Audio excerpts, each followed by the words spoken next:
Hello, everybody. Good morning, and welcome back to the latest edition of the Morning Bulletin here on the Blood Red channel. I'm your host, Edward Kay. Joining me this morning is Andrew Beasley, and we're going to start today by discussing a little bit of news from South America. Fluminense's president has spoken out on Andre Trindade's, for sale situation, I guess you could talk it. His timeline for a sale, another way of putting it, I guess. I think we all knew, based on the news that had been coming out over summer, it was always going to be a struggle for Liverpool to get him this summer, what with the way Brazilians' fixture schedule works, and then being, I think they were in the semi-finals of the Copa Libertadores, if I pronounced that correctly, last time I had a look, which obviously doesn't finish up until after December. He spoke and said that he said to Liverpool, look, we'd be willing to do a deal with you now, and then you can take him in January. Obviously, Liverpool, I think the last player we did a deal like that for, we ended up waiting a year for Naby Keita, didn't we? And I think we all know how that turned out. So Liverpool clearly not too keen on that idea, but he also said, if you come back in December, we'll speak then, with a view to doing a deal for January. So, I mean, Andrew, I guess first of all, do you see this as being sort of a realistic option for Liverpool in January? Yeah, it certainly looks that way. I mean, I think we're right to highlight the Copa Libertadores, obviously, but also it hadn't occurred to me, but I saw on Twitter, if they win that, they're then in the Club World Cup. That also takes place in December. And whilst it sort of gets looked down upon a bit here, I think, unless your team is in it, of course, we were all delighted when Liverpool won. But while it gets looked down on a bit here, I think it's a massive thing in South America. So they wouldn't want to let him go ahead of that either. It feels like it could certainly be a realistic outcome that he moves to Liverpool in January. Possibly then wouldn't play so much in the second half of the season, but just sort of getting up to speed and getting acclimatized to playing in this country. Get the odd game here or there, and the system and how it all works and that sort of thing.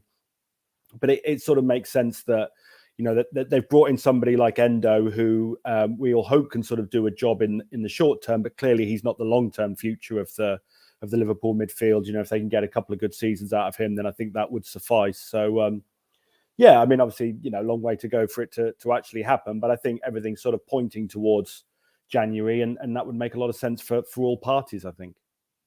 Yeah, you mentioned Endo there, and I want to sort of zero in on what it might mean for him. I mean, a lot of people were thinking when Endo came in, obviously, because I think purely because of the optics of him actually being older than Fabinho, the player is replacing. A lot of people viewing it as a short-term solution or a bit of a stopgap, if you will. Do you think Liverpool, being fairly seriously linked with a move for Andre in January, do you think that does suggest that Endo might have been signed just as a bit of a stopgap to get us to there, and then from January onwards to sort of help Andre bed in?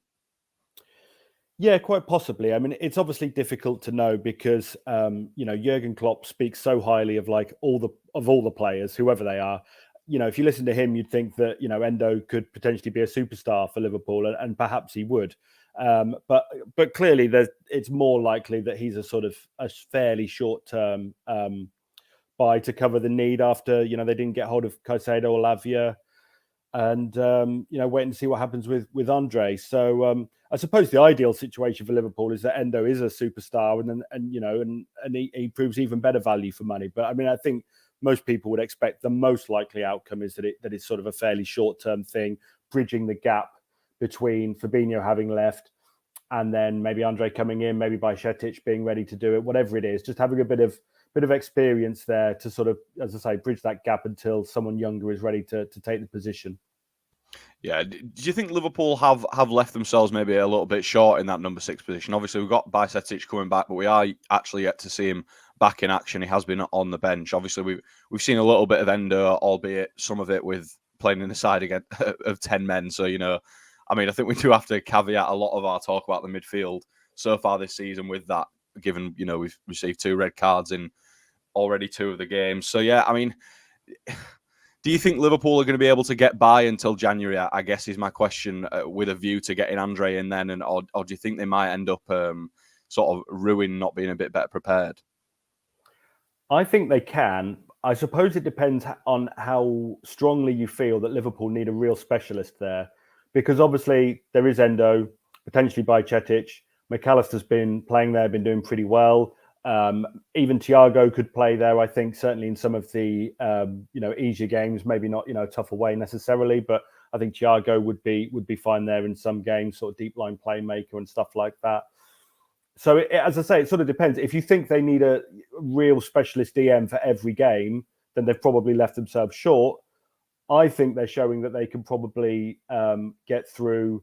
They probably don't need one for the Europa League group stage and stuff like that. And as I say, some of the easier home games and things like that. So as ever with this thing, I mean, I think the nature of how Liverpool is run as a club, they're always taking a bit of a gamble. Have they left themselves too short at centre back with the injury issues?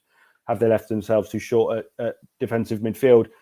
Valid question, certainly, but it's just how Liverpool play it. They Klopp keeps a small squad. We all know that the investment is always going to be reasonably minimal. So it's kind of, you could argue they've left themselves short, but this is how they do things. So I'm confident they'll be okay, but obviously it wouldn't take much for that to change.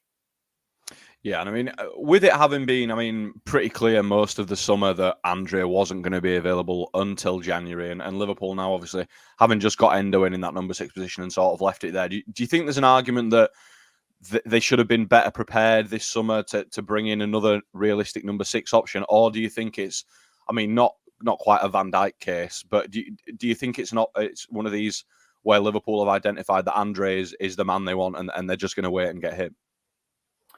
Yeah, it's a difficult one. I mean, they certainly look underprepared now. The problem they had, of course, was that by not buying a midfielder for a while, they'd backed themselves into a corner, and then Fabinho and Henderson left, which, of course, nobody would have expected at the start of the summer. So they kind of look underprepared, understocked from that sort of point of view, as much as nobody could have anticipated that. So, I think we know that they like to wait for the right player rather than just any player as much as they can.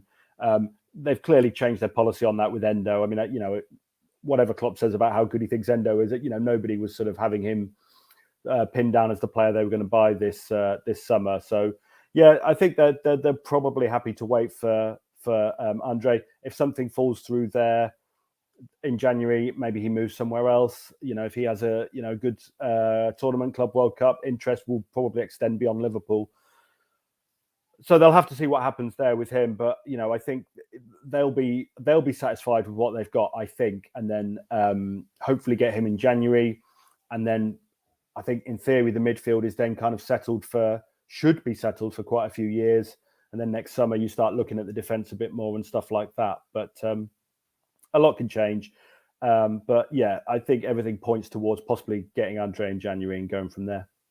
Yeah, well, we'll see what happens in January. But we are going to move now on to the inevitable Salah Saudi chat. Hopefully this is the last day we have to do this with their window closing today. I'm pretty confident he's not going to be going anywhere, as I think most of us have been the entire time. But Jamie Carragher, Andrew, predicting that Liverpool might look to cash in on Salah in 12 months' time. I suppose the first question there is, and I think I probably know your answer, is do you think maybe not the interest will have died down, because I think there's always going to be that interest from the Arab world in bringing Mo Salah over with how big of a figure he is over there. But do you think there's any chance that the money will have gone down so significantly that Liverpool don't consider selling him next summer?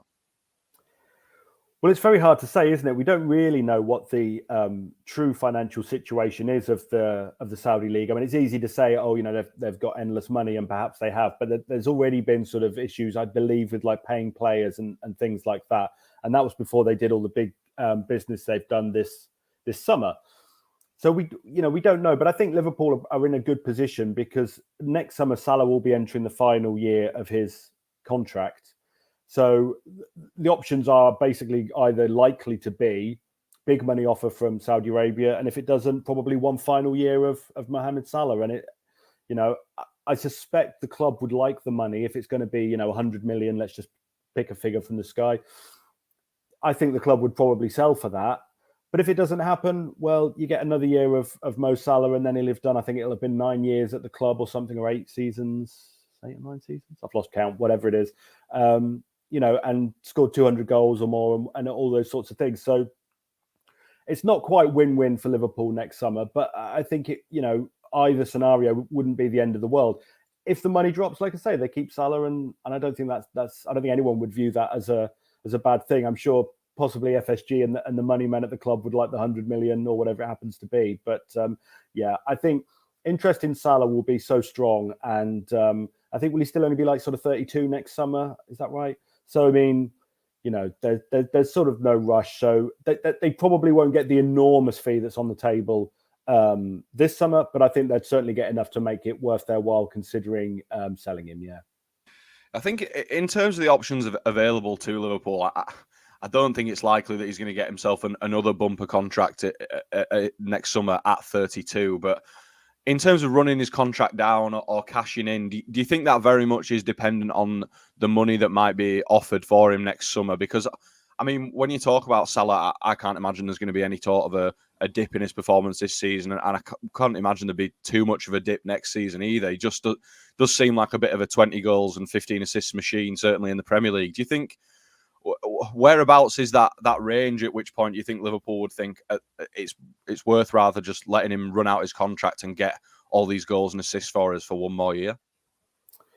Yeah, it's hard to know, isn't it? I mean, from what you read, it sounds like Salah isn't against the idea, but I just keep thinking that I'm sure he could play in a top league, even if not with Liverpool. He could play in one of the big 5 leagues for another 3, 4, 5 years because of how well he looks after himself. He could still go to Saudi, say, when he's 37 and do 2 or 3 years there, make all the money he possibly can and stuff like that. So I'm not sure, really. I think it's too soon for him. Even if he leaves Liverpool, let's say, at the end of his contract, I think it still would be too soon for him to be going to the Saudi league. Now, maybe I'll be proved wrong, and in 2 years' time, it's a really strong league. But obviously, at this point, it doesn't look like that's going to be the case.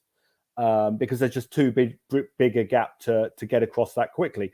It might do it eventually, of course, but I feel like Salah could contribute at a very high level for way beyond like the next 2 years.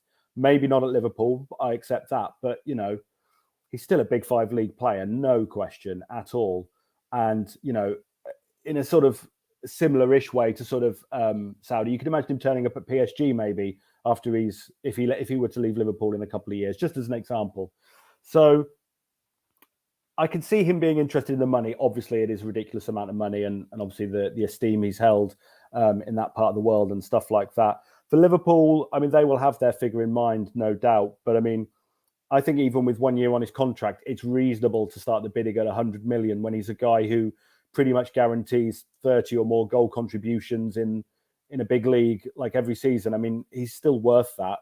And obviously Liverpool, if not quite holding all the cards, they could say, well, we're happy to keep you for another year and run down your contract and do what you want to do after that. So yeah, they're in a good position. And I think, yeah, I wouldn't be surprised if it happened next summer, but I think it, you know, still looking at sort of 100 million plus, but a lot can change. We'll have to see how the Saudi league sort of pans out over the next 12 months.